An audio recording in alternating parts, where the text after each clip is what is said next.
Mari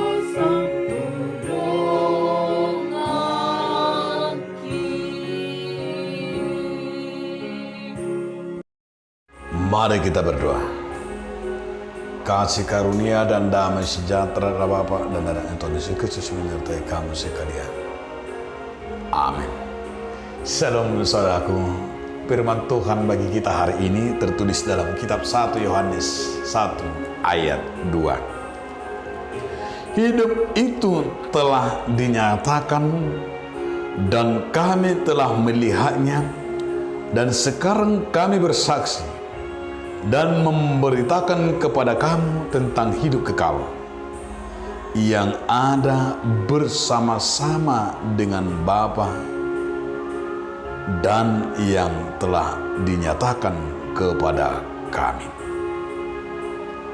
Demikianlah firman Tuhan.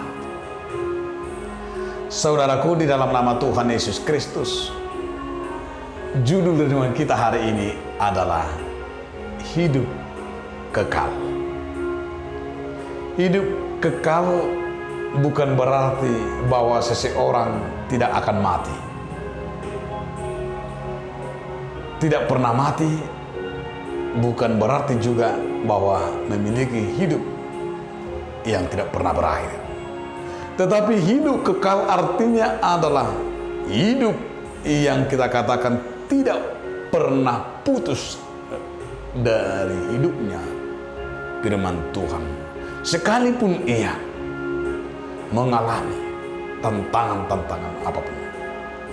Hidup yang kekal itu jelas berarti bahwa kita tidak akan pernah berubah dari kehendak Tuhan, tetapi kita memiliki keberadaan yang bersifat selamanya, yang disamakan dengan hidup kekal. Kita harus jelas berpikir bahwa kita meyakini kehidupan dan keberadaan kita tidak selamanya di dunia ini. Tetapi kehidupan kita adalah kehidupan yang kekal, itu adalah menyatakan hidup yang selama-lamanya.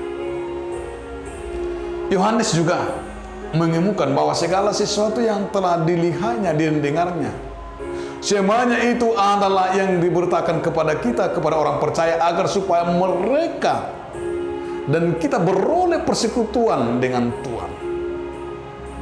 Dan persekutuan kita dengan Tuhan itu